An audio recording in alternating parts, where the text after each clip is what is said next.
Hi, this is Samir Bhartia and welcome to another episode of TFR Newsroom. And today we have with us Julian Sobrier, your head of product at Octarine.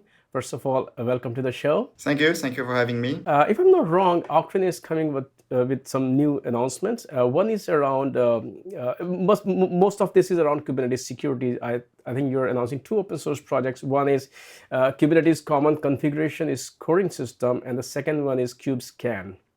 I would like to understand each product one by one. So can you just explain the Kubernetes common configuration scoring system before we talk about Cubescan? What is this project about? What need from the market you felt that you were like, hey, we have to come up with this project? Yes. So the Kubernetes common configuration scoring system, KCCSS in short, is a framework to rate the runtime configuration of workloads. So we have a security product Octarine that we show to customers, and we were showing them things like what pods are running as root, which one are privileged, basically looking at individual configuration and telling them what's risky. But really what people needed is a way to prioritize the risk. What are my top risky workloads and what should I do about it? So we wanted to be able to give a risk score for each workload with a clear explanation of why is it risky, why is this workload more risky than the other one. So we looked at the existing frameworks out there in security. So we have a CVSS, very similar name, the Common Vulnerability Scoring System, which is an industry standard to score the risk associated with vulnerabilities.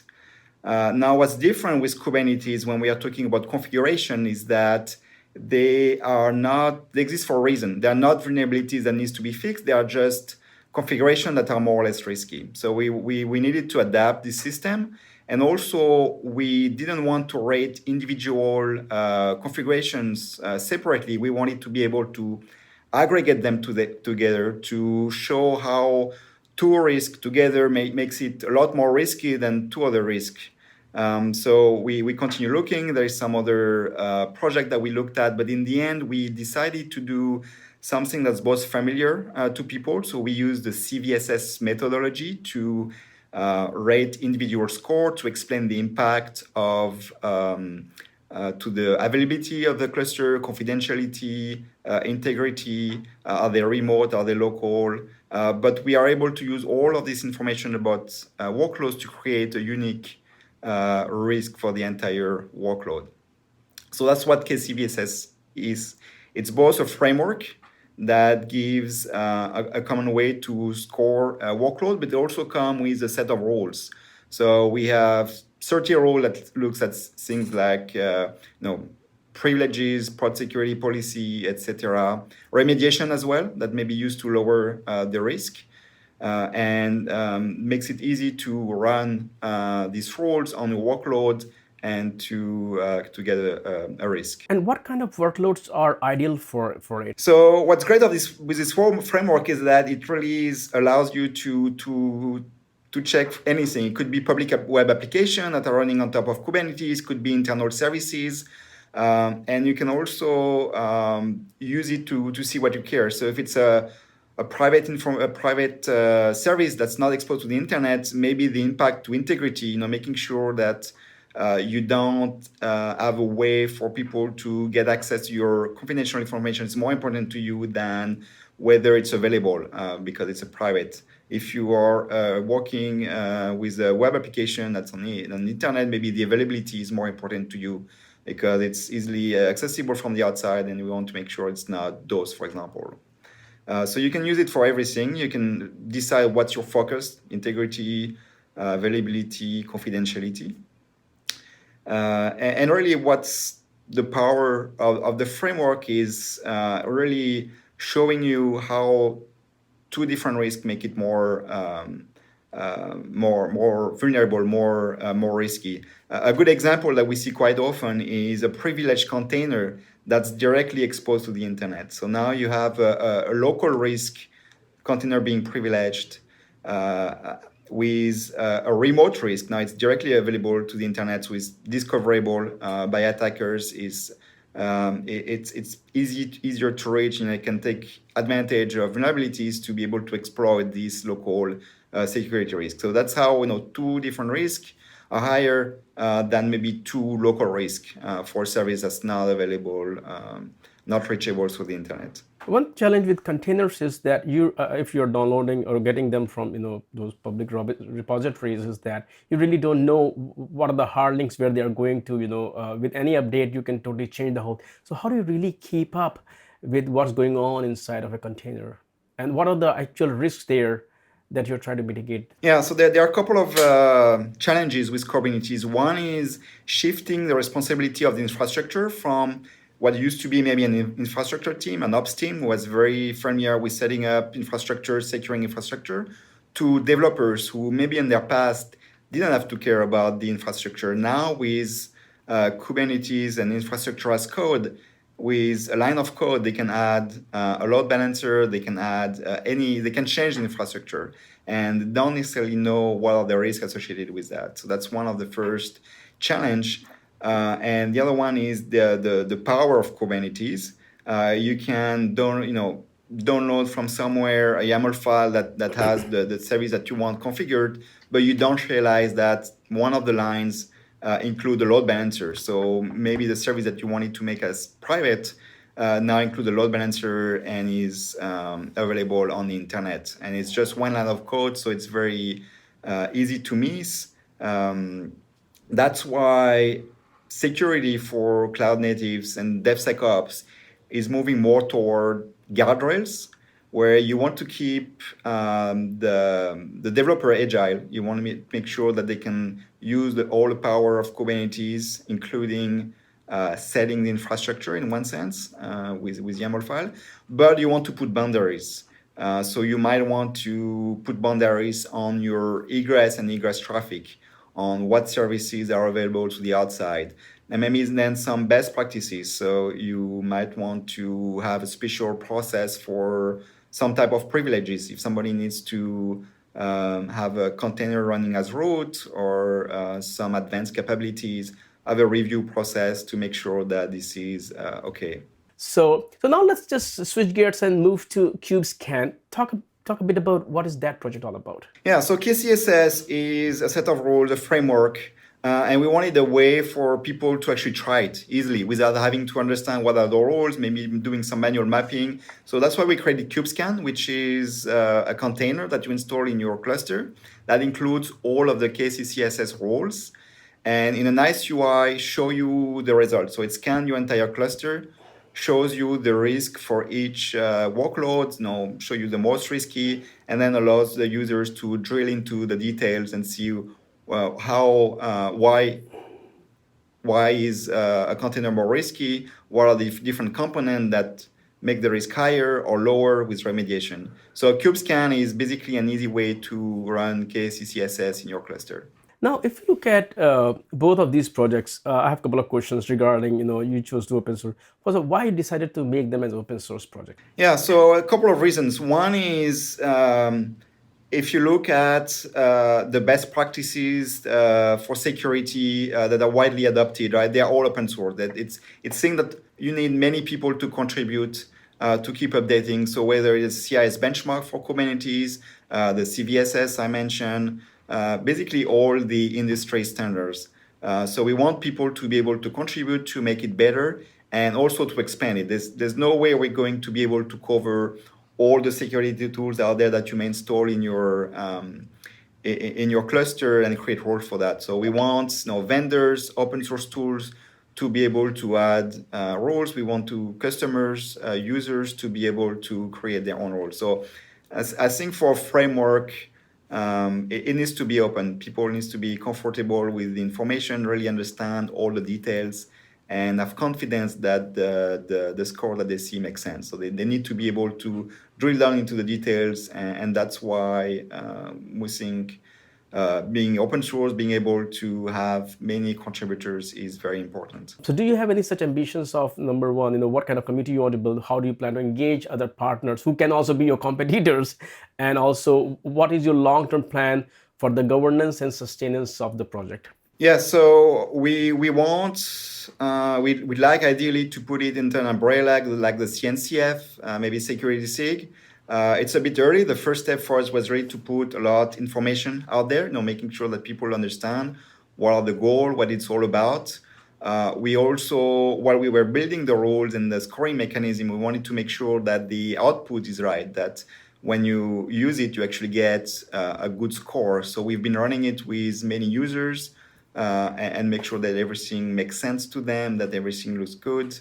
So once this is done, we still are looking at putting more information. We have had outsourced the core components, but there's need to be more documents to explain what it is. So very soon we're going to look for a home, for a foundation that can help bring the project further. And we are welcoming any competitors, any other people to contribute. It's really been created for other people to contribute, whether it's modifying the existing roles, adding roles that are either general for Kubernetes or that are related to the product that they are building. We welcome that very much. And we want to make it easy for people to contribute. And with every project, open source project, there is also a commercial angle, because some customers, they really don't have either internal resources, or they don't want to commit resources. They just want a turnkey solutions where they can use it. So that's where commercialization comes in. So I'm curious about these two projects. Is there also a product or solution based on that Octarine is offering, or is purely open source project?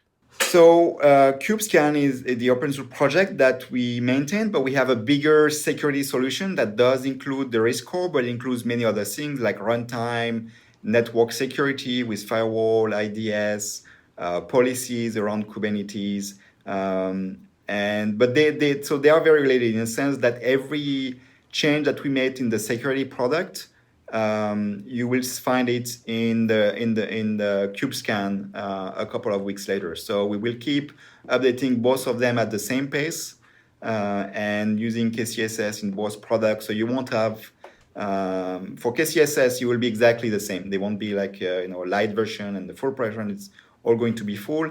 And the risk core itself in Cubescan is complete.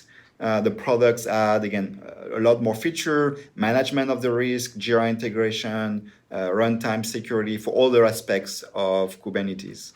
What is the release cadence of these two projects? So we are still at the early beginning. So especially for KCCSS, there's going to be probably a couple of times a week we're going to add rules, create new rules, add documentation. For Cubescan, we're looking at probably a monthly release of a new version.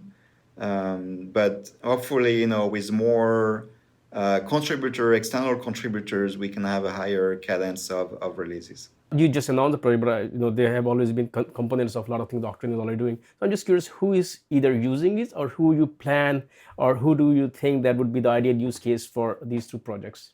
Yeah, so we've shown it to several users, and what people seem very interested in is for helping the conversation between DevOps, DevSecOps, and developers. Because typically, what happens is DevOps is responsible for security, but they don't necessarily have the time to look into the 30 plus security settings for Kubernetes and explaining the developers why is this risky and what they need to do about it. So they found it very easy to just use a product, see what are the top risks today, get the information from the tool on what exactly is the risk, and ask the developer to change some of the security settings, and the developer can understand why the security settings is creating a risk, what is the impact, and what are the possible remediation. So it really helps DevOps and devs to speak the same language and to understand why something is risky and why they may need to do something about it. So I think that's probably where it's going to be the most useful use of KCCSS and Cubescan. If you look at the security landscape in the cloud native world, it's a bit different from the monoliths that we have, because cloud native, it's all about agile, where you are releasing application every 10 years or so. So cloud native and all these, DevOps, they change the way you can become more aggressive. You can be more agile in terms of security itself. So I'm just first of all curious, what does the security landscape look like in the cloud native world? Number one, how different is it from the traditional model? And second is that how does it really help to embrace security practices, because you can really move faster? Right. So it's both challenges and opportunities. And right now it's still early in the process. I think a lot of companies are still trying to figure out how to do security for Kubernetes, because it's not just a new technology, but it's also a change of responsibility and a change of organization. So monolithic world, you have clearly defined teams and roles. You have developers who write code, you have the operation team that builds infrastructure, and you have the security team that puts out requirements and do security review maybe before release. And release might happen at the cadence of every 3 months, 6 months. So they are basically a gateway that you need to pass. Now, when we talk about cloud native and Kubernetes, the responsibility are different. So now the infrastructure is part of the code, so it's also the responsibility of the developer. Deployment might happen several times a day, so there's no way that there can be a blog for a security review to happen and last several hours. So really what companies are doing is integrating development and security all together, and shifting left, as we often say. Meaning, as soon as a developer checking something, if what he checked in is risky or not compliant, he needs to get immediate feedback and be able to fix it right away. So a lot of the ecosystem is moving into integrating not just with the CI/CD, but even earlier with code checking. And the idea is that now you can create guardrails, policies, broad policies around what's allowed, what's not allowed, and you can automatically check whether the developer is within this boundary. So I think that's a big shift that's going on right now. It's easier said than done. Again, mostly I think because of this change of responsibilities. So teams have to do things that they have never done before. Did developer know as much about the infrastructure as DevOps when they started with Kubernetes?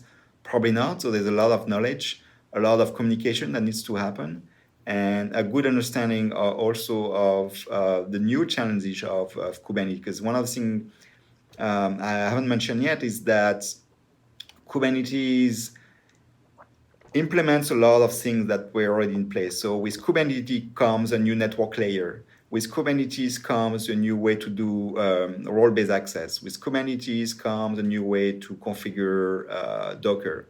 And the tools and the security ecosystem that you may have before might not work with Kubernetes. So for network, for example, there's no IPs and ports. So any network security device that you may have before is probably going to be blind and not work with at least the internal traffic.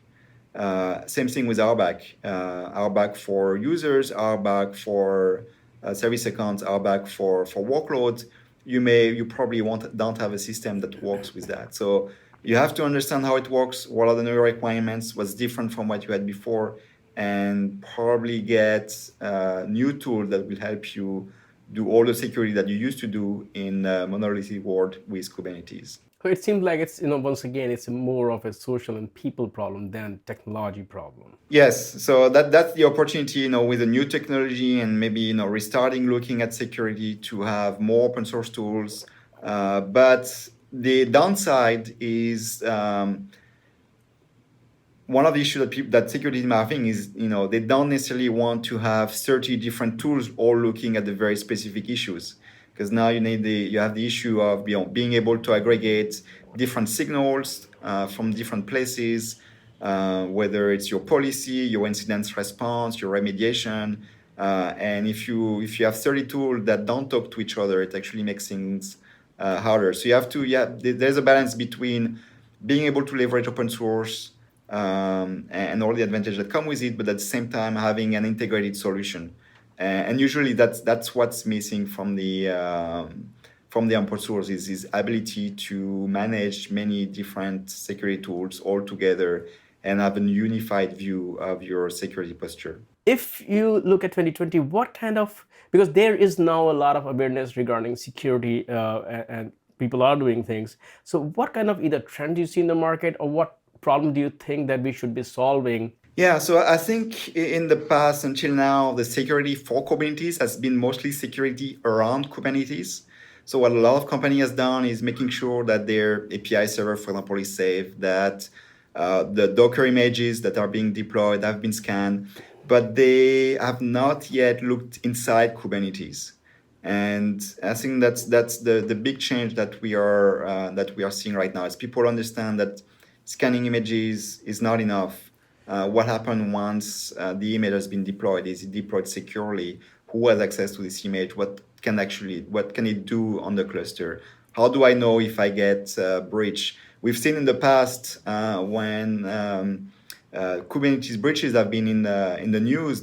One of the big issues is that they did not realize that they have been breached for weeks or months, and that's because they were looking at what they bring to Kubernetes with image scanning, but not at what happens inside Kubernetes. So I think that's a shift that a lot of companies are taking and looking at seriously. It's not necessarily easy, and that's why there are a lot of companies like us that bring new tools. So I think that's one of the big challenge in security that companies are trying to tackle in 2020. Yeah, we'll see how things change, and you don't know what new technologies, new paradigms will pop in 2020. We always, this world is moving so fast.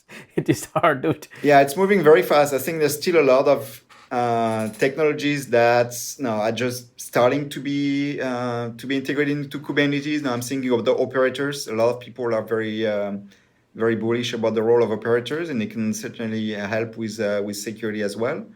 And finally, not brand new, but service mesh. We're seeing a lot of service mesh adoption.